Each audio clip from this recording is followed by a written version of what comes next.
Hey everybody, it's Nick here. I hope you had a good Christmas, some good holidays, and getting ready for 2020. I know I have. So, in this video, I am sharing with you my vibrational action plan, some exercises for stepping into 2020.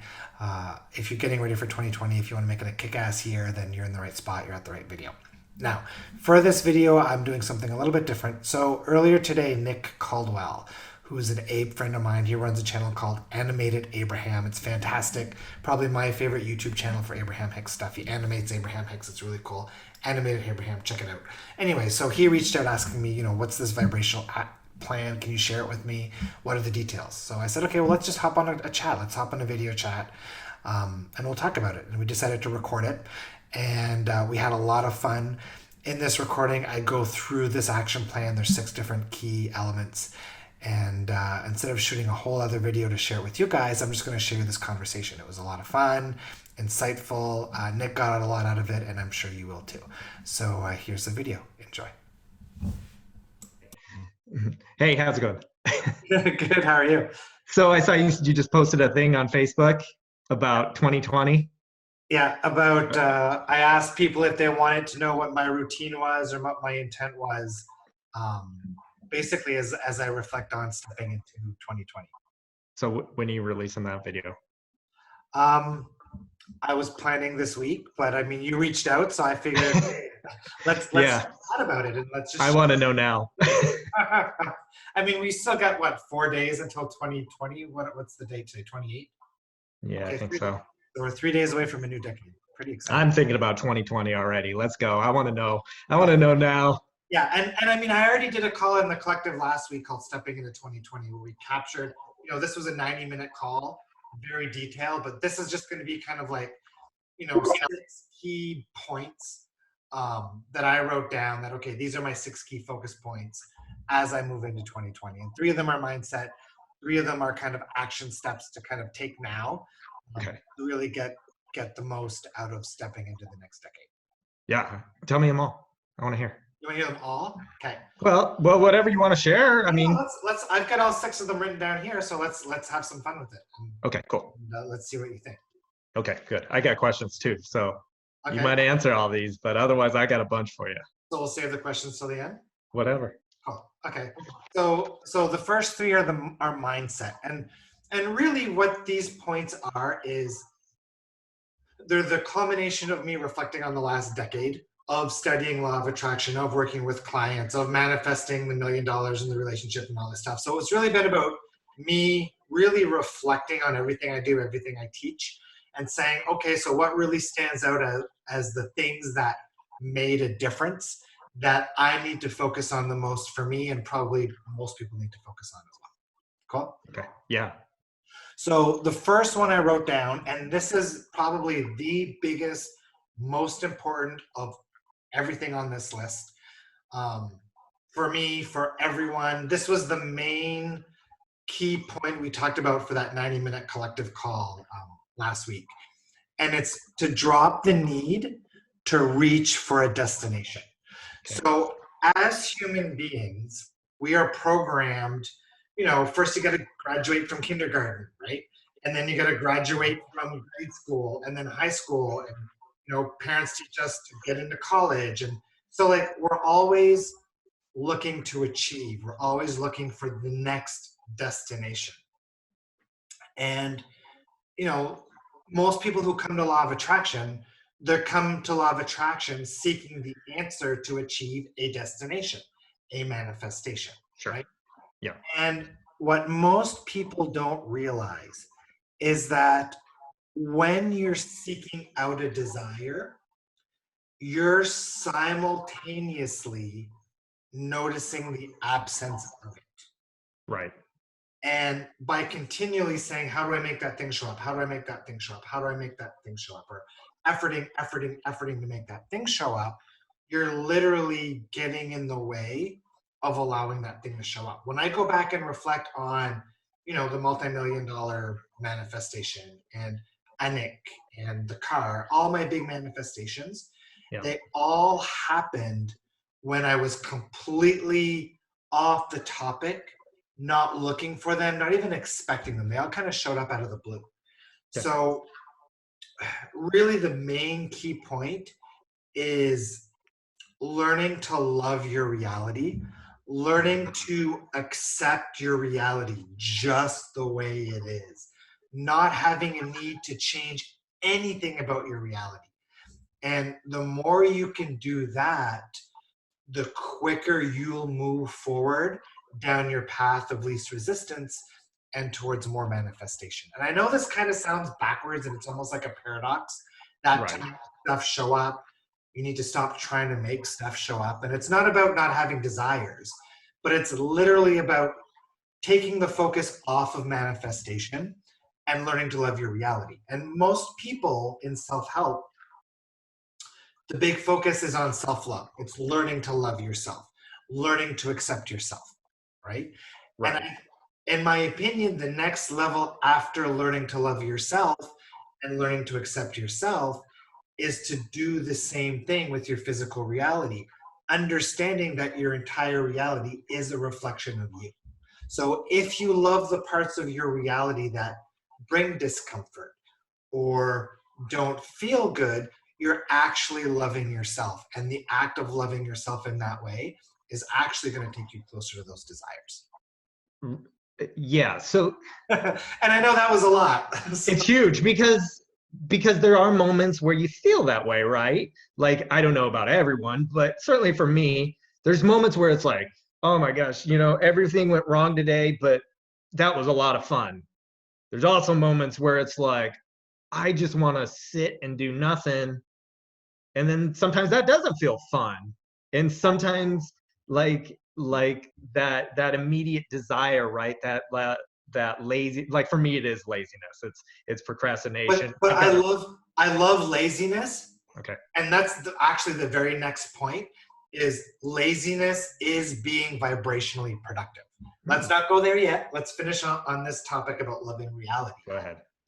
But keep going because it is so important. And for me, when I spent some time reflecting on the last decade, what Right. really stood out about the big desires is that they always showed up when I was not trying to make anything show up. It was when I was always just enjoying life and having fun. And you've heard me talk about the pizza paradigm in the collective calls, and just like enjoying and appreciating reality, not needing things to show up. And that's literally when they tend to show up. Tell the people about the pizza The pizza paradigm. paradigm. So Yeah. what this was I don't know, maybe 6 weeks ago, 8 weeks ago now. Nick and I needed to disconnect for the weekend, so we hopped in the car, went to a town 2 hours away. That's known for having amazing restaurants, and we had reservations at a restaurant, a very high end, a very expensive restaurant.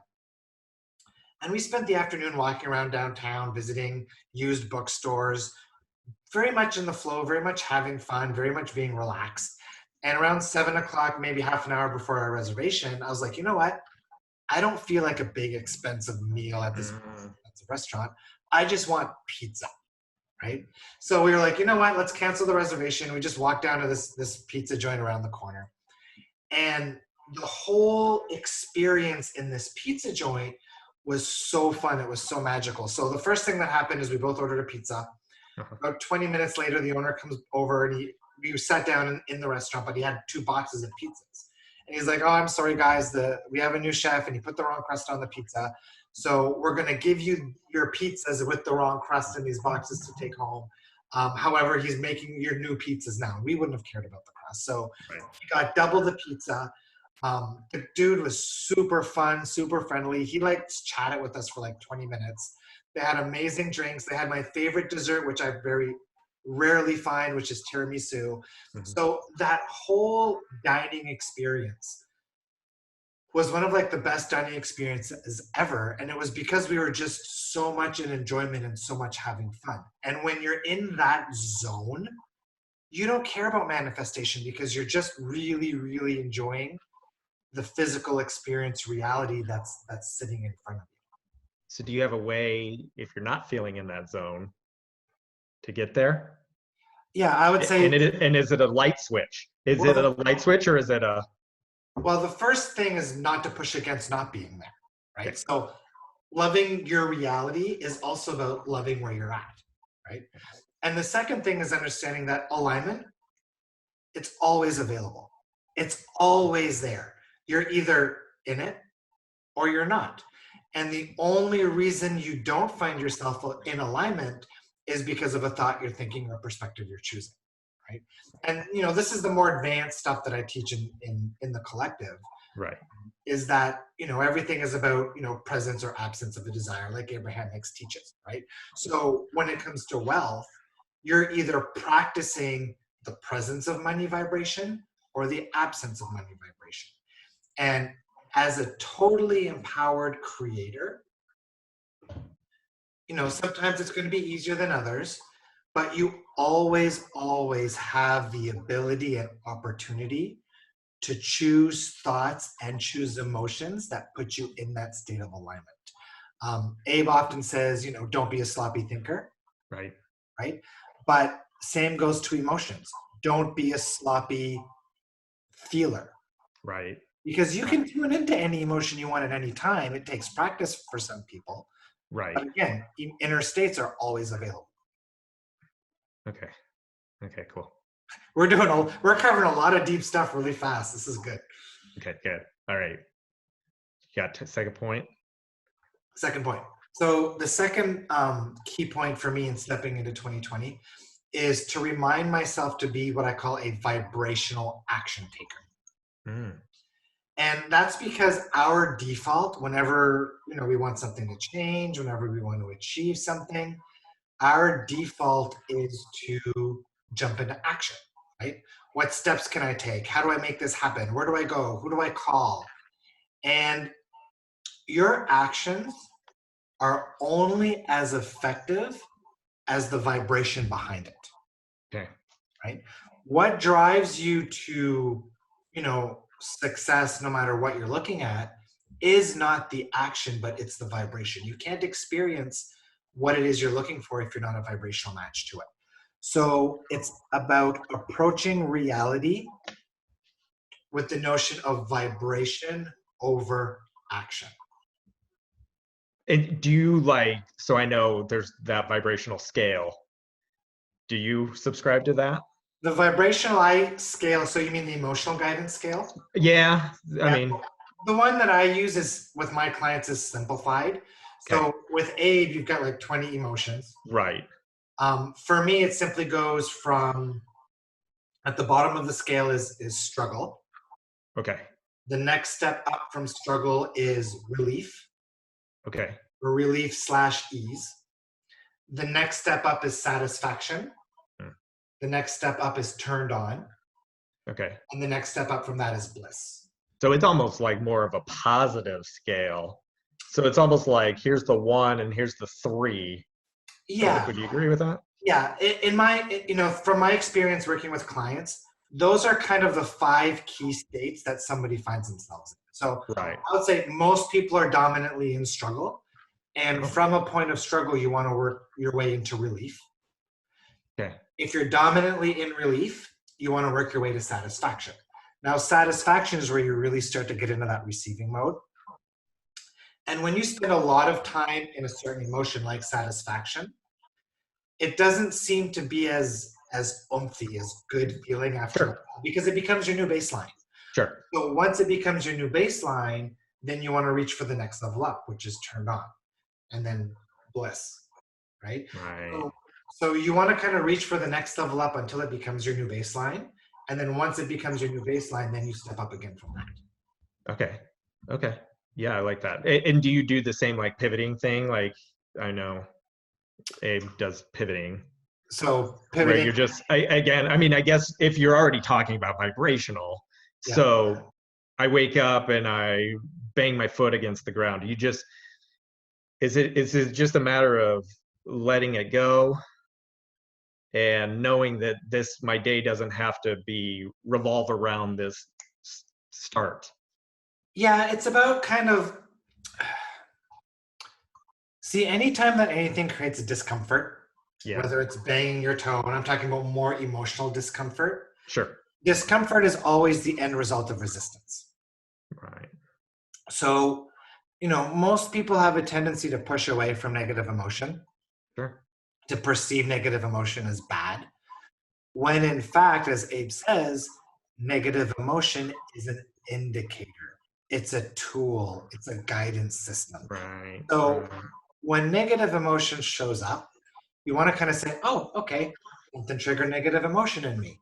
What perspective is it that I am choosing that's triggering this negative emotion? And then from that point, it's working your way, shifting that perspective to a perspective that feels better, right? And it's Right. interesting to use this banging your toe experience because that leads us into the third point perfectly. Let's hear it. Okay. So the third and final point around mindset is being mindful of your expectations. So most people forget that you don't create part of your reality, you create all of your reality. And as human beings, we have a tendency to kind of hope for the best, but we don't always expect the best outcome, right? Right. So if you're applying for a job, most people, they hope they get the position, but really most people aren't expecting the best position, right? Right. So it's about being mindful of your expectations and practicing what I call best outcome expectation. So in everything that you do, whether it's going for Christmas dinner with, family that you don't get along with, or whether it's, getting ready to head out in the cold that feels uncomfortable, or calling up somebody that you don't really need to feel like talking to, but feel like you have to. In all of these types of circumstances, every outcome exists, right? Mm-hmm. And as a creator of your reality, you are powerful enough to create the ideal outcome, the most desired outcome every time, right? So it's simply about being mindful that you are that empowered creator and that you can choose the outcome you desire. Okay. It's so, you know, especially with resolutions, right? So I mean, is there a difference if I want to make $1 million this year, or I'm just looking to make 100,000, or whatever? Yeah. So those expectations dramatically different, and maybe it's a 100 million, or like, is there a limit? There's no limit, but again, you don't want to reach for destination, right? Okay, So in this context, so my just making money. my answer is like set an intent. This year, let's say last year my business made 500,000, Yeah, and this year I want to make 1 million. right, Set that, choose it. I'm gonna make $1 million this year. I'm gonna expect it, right? right. Because remember that formula: manifestation equals expectation minus doubt. Choose it and expect it, but don't be attached to needing that outcome. Mm, yeah, yeah. And so you almost, would you break it down like day by day by day? Is that how you feel? I mean, No, the to me vibration. that feels like too much effort, Okay, right? So it's, and in the next 3 points, we're going to get into this intent setting type stuff. right. But really, it's like set your intent once, get clear, get specific. The more excited you are about that desire, the better. And then you hand it off to your avatar and you let it go. And from that moment forward, your only goal is how much can I milk and love and enjoy my reality just the way it is. Do you write down your resolutions? Okay, we're going to get to that. So let's get to the Oh, next point. yeah, let's do it. So number 4 out of 6. And so the first 3 were mindset. The next 3 are kind of like action steps that you can go do now. Right. So this fourth point is what I call having an avatar. Okay. And this is a process of what I call giving and forgiving. Say So that again. Process of what? of give it, then forget it. Okay. Okay. So here's my avatar. I'll show it to you. See this guy? Okay.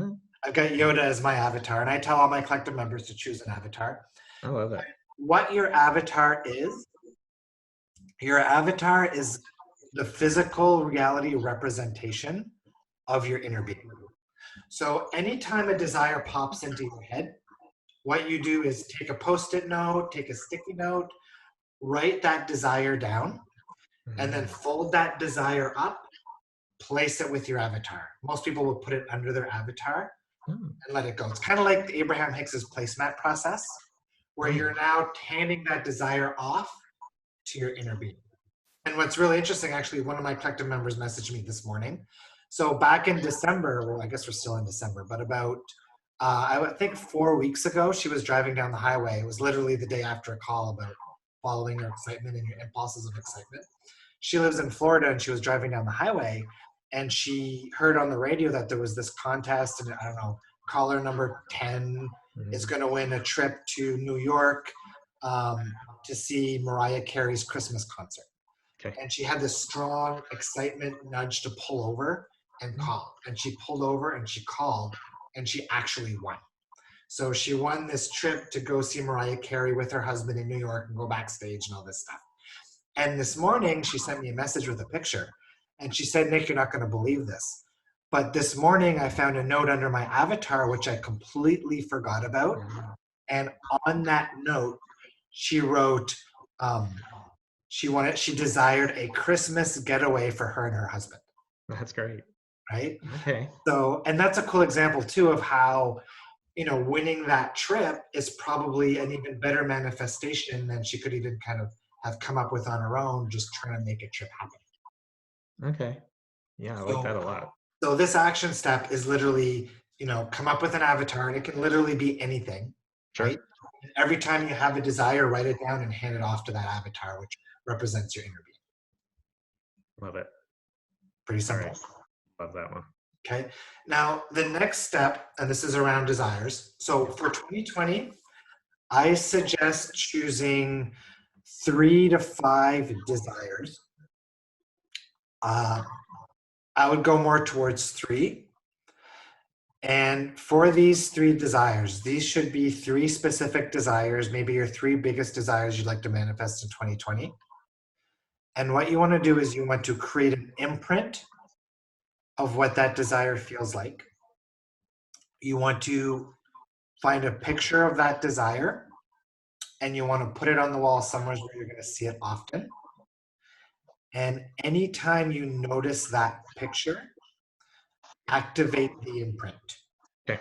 So for you, you said we use the example of $1 million for your business. Okay.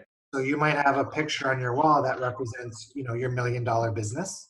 Sure. So every time you sit down at your office, every time you sit down on your bed, wherever you would notice that picture, anytime you notice the picture, activate the imprint of what it feels like to be that person who has that manifestation. Cool. Yeah, I like that.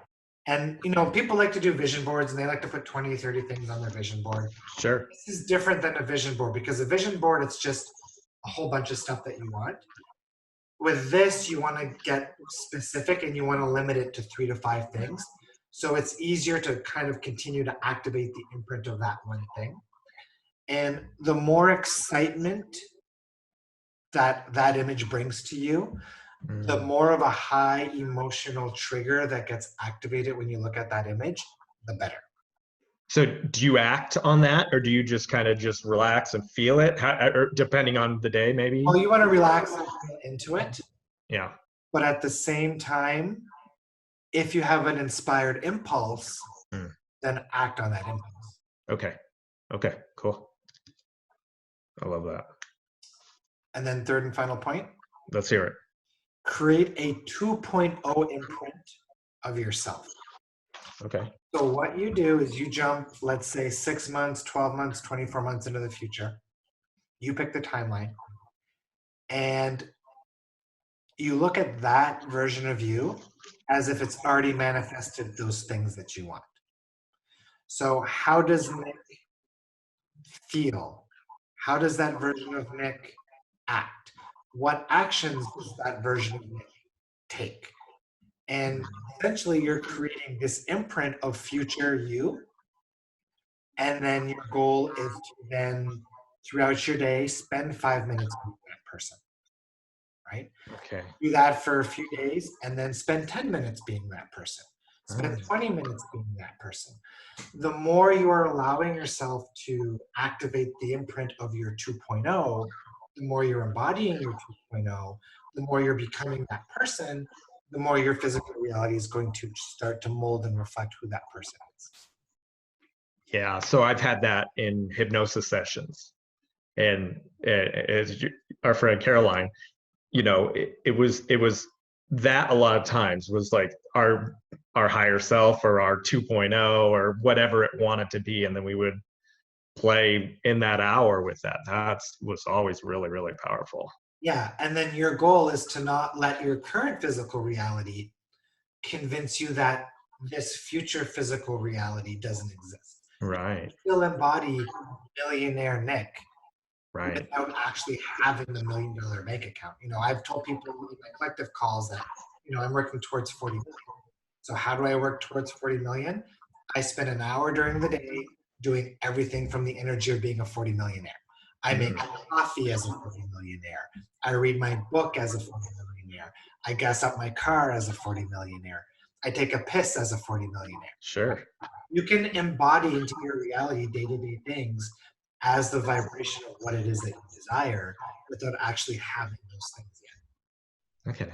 I like that. Well, and one of the questions I had was around like fear and lack. And can you almost just like snap out of it by adopting that? I mean, is it fake it until you make it? Like, okay, I don't feel great, or do you want to get in that vibration first? And go Yeah. ahead. So as the really advanced creator that you are, Yeah, it's about understanding that everything is binary. Binary meaning 0 or 1. sure. Either it's this or that, right? So either you're activating the presence of something or Okay. you're activating the absence of something. And that goes for any topic. So right now, you can choose to tune into lack of $1 million or Right. presence of $1 million. You can choose to tune into lack of worthiness or presence of worthiness. And the key to being able to consistently choose the abundance mindset you want to be in for high level manifestation is understanding that you always have the ability to choose it. And it's about detaching from the circumstance. So by default, we allow circumstance to give meaning. We allow circumstance to define whether I'm a millionaire. We allow circumstance to define whether I'm good enough.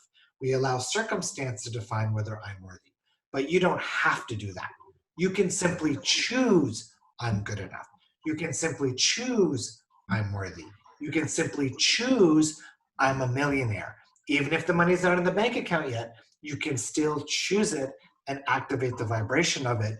And if you can hold that steady enough without activating the lack, without activating the need for it to happen, the attachment, then it'll show up.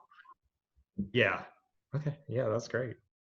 Yeah. With the collective, we've really been emphasizing the focus on choice, on the fact that at any given moment, you get to choose. Right. You are powerful enough of a creator to choose and keep choosing. So another one I had was and it goes with choosing is the practicality of it, right?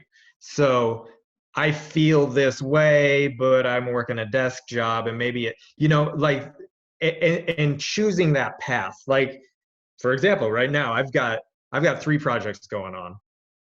I've got the animated Abraham, Yeah. and then I've got 2 more animations that I'm working in the background. And it's almost like, wait, hold on, which one do I choose? Or maybe there's this one over here that's e-commerce, Yeah. who even knows? Yeah. And so there's that doubt, right? There's that, and so I guess if I was thinking a 40 millionaire, what would he choose? So it's you identifying what's the best possible, most exciting outcome with all of these projects. Is it Right. me doing all of them? Is it me Okay. manifesting the time to work on all of them? Is it me expecting the best possible outcome for all of these projects? Right. Right. Right? Yeah. Being the creator of your own reality also means that you don't have to compromise. You don't Okay. have to compromise when it comes to your desires. You don't have to compromise when it comes to your time. A fully empowered power manifester understands that when it comes to creating your reality, You don't have to create a reality that contains compromise. Okay. And to the same degree, you don't also have to question whether or not it's the right path even, right? No, there's no such thing as a wrong Okay. path. Yeah, that's true. Here's the thing. So here's a good vibrational example. So if you're a business person and you have the chance to start business A, B, C, D, and you're trying to figure out which one of those is going to be successful and which one's going to fail. Yeah. Well, if you're in the vibration of failure, it doesn't matter which one you choose, end result's going to be failure. If you're in the vibration of success and expecting positive outcome, doesn't matter which one you choose, end result's going to be success and positive outcome, right? This was point 2 we talked about. Right. Your action steps, even your choices don't matter. All that truly matters is the vibration you're choosing moving forward into those action steps and the perspectives you're choosing. Okay, this is really good. This is great. Good. Yeah, no, that it answered everything. It answered all of them. That was easy. But it's perfect. Cool. And you know, don't think you're gonna like memorize all of these points and then starting tomorrow, you know, apply them all like 100% with success. So, you know, write these 6 points down. This is what I'm recommending to everybody. Write these 6 things down. Maybe put them next to your computer, put them on a wall, and every day just focus on one of them or one a week. So, you know, the first one and what I think is the most important is learning to love your reality, the good of the reality and the bad. So spend a week just loving your reality. And then after that, if you need a break from loving your reality, spend a week focused on being a vibrational action taker. And you said lazy. Lazy is vibrationally productive. Anything that you're doing that feels good is vibrationally productive. That's a good thing, right? So, you know, break these down. You know, maybe January, practice on loving reality. February, be a vibrational action taker, right? So play with it. Right. Yeah. That and it is. It's just it's that constant coming back to it and reminding and yeah. Success, you know, this whole law of attraction thing, I'm a big promoter of simplicity. Yeah. What creates results, in my opinion, is simplicity and consistency, right?